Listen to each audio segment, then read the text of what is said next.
Subscribe करें knowledge of medicine channel को और बेल आइकन को जरूर प्रेस करें दवाओं के बारे में लेटेस्ट नोटिफिकेशन पाने के लिए। वेलकम बैक फ्रेंड्स, नमस्ते दोस्तों। आज की इस वीडियो में हम सीखने वाले हैं कि इमरजेंसी इंजेक्शन के बारे में। जी हाँ फ्रेंड्स, इमरजेंसी इंजेक्शन के बारे में जिसे हम सभी इसके मूल कंपोजिशन नेम एट्रोपिन सल्फेट के नाम से जानते हैं।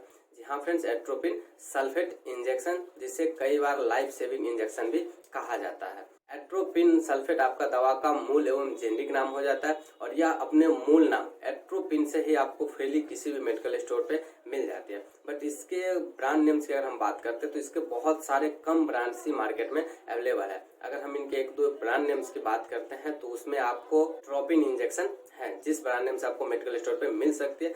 बट अगर आप किसी मेडिकल स्टोर पे इसे परचेज करने जाते हैं तो यह अपने मूल कंपोजिशन में एट्रोपिन के नाम से ही मिल जाता है। बट यहाँ पर एक जानने योग्य बातें हैं दोस्तों कि यह इंजेक्शन सिर्फ और सिर्फ आपको हॉस्पिटल एवं क्लिनिकल यूज के लिए प्रयोग में लाया जाता है। आप इसे ओटीसी के रूप में कभी भी प्रयोग में ना लें, नहीं तो उससे होने वाले घातक दुष्परिणाम के जिम्मेदार आप खुद होंगे। तो इसी प्रकार की महत्वपूर्ण जानकारी आगे हम वीडियो में सीखेंगे, जिनमें मेनली तौर पे हम सीखेंगे इसके यूजेज के बारे में विस्तार से कि किस किस प्रकार के समस्या को ठीक करने के लिए एवं कौन सी इमरजेंसी सिचुएशन में इस इंजेक्शन का प्रयोग किया जाता है, क्या कुछ इसकी डोज होनी चाहिए एवं लगाने का सही तरीका, मतलब हाउ टू एडमिनिस्ट्रेट पेशेंट को जब हम इसे देते हैं तो किस रूट ऑफ माध्यम से दिया जा सकता है, और जब किसी पेशेंट को इमरजेंसी सिचुएशन में या फिर नॉर्मल सिचुएशन में इस इंजेक्शन को लगाया जाता है तो उसके अंदर क्या कुछ साइड इफेक्ट देखने को मिल सकते हैं।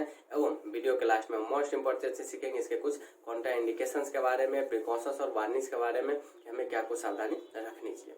तो इन महत्वपूर्ण टॉपिक्स के बारे में हम सीखने वाले, तो वीडियो आपके लिए बहुत ही ज़्यादा खास होने वाला है। तो वीडियो को अभी से लाइक कर दें, चैनल पे नए हैं तो नीचे दिए गए रेड बटन को क्लिक करके चैनल को सब्सक्राइब कर ले। मैं हूँ आपका दोस्त किशन। तो चलिए फ्रेंड्स शुरू करें।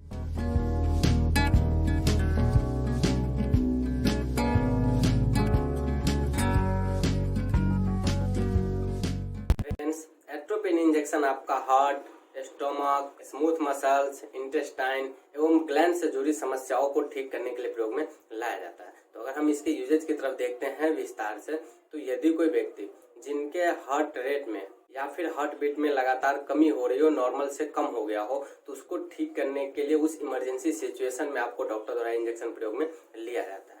जब किसी व्यक्ति का हार्ट बीट अगर नॉर्मल से कम होता है तो उसके अंदर कुछ सिम्टम्स देखे जाते हैं, जिसमें व्यक्ति को सांस लेने में तकलीफ होने लगेगी, चक्कर आएगा, बहुत ही ज्यादा कमजोरी महसूस होने लगेगा, हाथ पांव में कपकपाहट होने लगेगी, व्यक्ति के सीने में दर्द होने लगेगा, चेस्ट में पेन होने लगेगा। तो ये कुछ आपको सिम्टम्स इस कंडीशन में, इमरजेंसी कंडीशन में देखने को मिलता है। तो उस कंडीशन में डॉक्टर आपको इस इंजेक्शन का प्रयोग लेता है, उसका बहुत ही अच्छा रिजल्ट देखा जाता है। साथ ही साथ व्यक्ति के मसल्स में, चाहे वो स्मूथ मसल्स हो, कार्डियक मसल्स हो या फिर इंटेस्टाइन हो, ग्लैंड्स हो, उसके अंदर अगर स्पास होने लग जाता है, मतलब संकुचन होने लग जाता है, तो उस कंडीशंस में भी डॉक्टर द्वारा यह इंजेक्शन प्रयोग में लिया जाता है। इसका बहुत ही अच्छा रिजल्ट, परफेक्ट रिजल्ट देखने को मिलता है। इसके अलावा यदि कोई व्यक्ति जिनको हार्ट अटैक की समस्या होती है और हार्ट अटैक की समस्या में भी खास एवी वेल्व, मतलब एट्रियोवेंट्रिकुलर वेल्व के ब्लॉक होने से अगर व्यक्ति को हार्ट अटैक का प्रॉब्लम हो रहा हो तो उसको ठीक करने के लिए डॉक्टर द्वारा इंजेक्शन प्रयोग में लिया जाता है और वहाँ पे भी नंबर 1 रिजल्ट इसका देखने को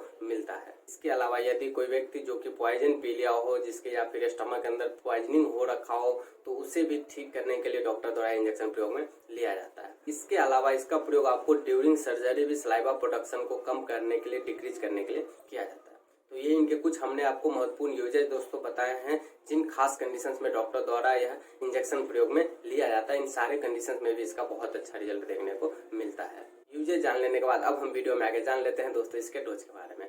डोज के बारे में आप सभी जानते हैं कि वो डिपेंड करता है पेशेंट के एज, वेट एवं कंडीशन के ऊपर। बट फिर भी अगर हम इमरजेंसी सिचुएशन में इसके डोज की बात करते हैं तो उसे हम 0.5 मिलीग्राम से लेकर 1 मिलीग्राम तक प्रयोग में दे सकते हैं इमरजेंसी सिचुएशन में। और अगर उसको तुरंत रिलीफ मिल जाता है, मतलब अगर कोई इमरजेंसी सिचुएशन है और उसमें हमने उसको 0.5 mg लगाया पेशेंट को, पेशेंट अगर ठीक हो जाता है अगले 1 घंटे के अंदर, तो उसे हम दूसरा डोज नहीं देते। बट फिर भी अगर 1 घंटे के अंदर पेशेंट की कंडीशन नॉर्मल नहीं होती है तो फिर अगले आवर में उसको उसी डोज के हिसाब से दोबारा यह इंजेक्शन लगाया जाता है। इसका जो प्रयोग होता है आप आईवी रूट से कर सकते हैं, आईएम रूट से कर सकते हैं या फिर सब क्यूटेनियस रूट से भी कर सकते हैं। तो कई बार इस इंजेक्शन का प्रयोग आपको नॉर्मल सलाइन के अंदर, मतलब 100 ml का जो नॉर्मल सलाइन आता है उसके अंदर भी डाइल्यूट करके पेशेंट को लगाया जाता है। वीडियो के अगले हिस्से में हम जान लेते हैं दोस्तों एट्रोपिन इंजेक्शन के साइड इफेक्ट्स के बारे में।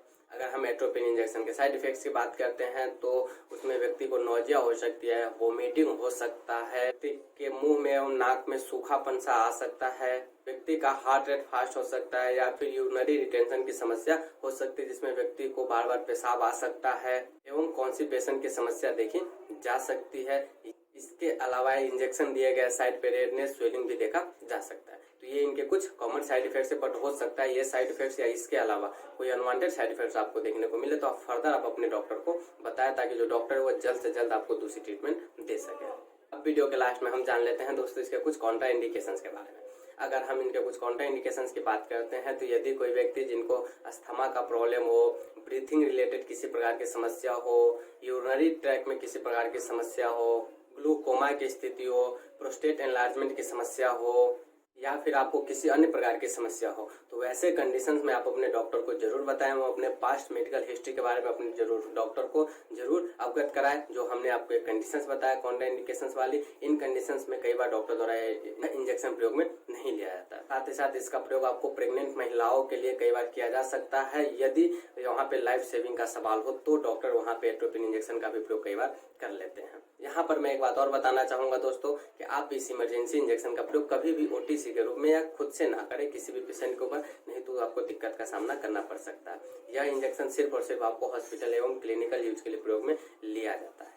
तो फ्रेंड्स, इसी के साथ हमने संपूर्ण डिटेल्स आपको दी है एट्रोपिन इंजेक्शन के बारे में। उम्मीद करता हूँ वीडियो में आपको कुछ नई जानकारी सीखने को मिली होगी एवं वीडियो पसंद आया होगा। वीडियो पसंद आया होगा तो अभी से लाइक कर दें। चैनल पे अगर आप हमारे नए व्यूअर हैं तो नीचे दिए गए रेड बटन को क्लिक करके चैनल को सब्सक्राइब कर ले। मैं हूँ आपका दोस्त किशन। तो मिलते हैं फ्रेंड्स आपसे अगले वीडियो में।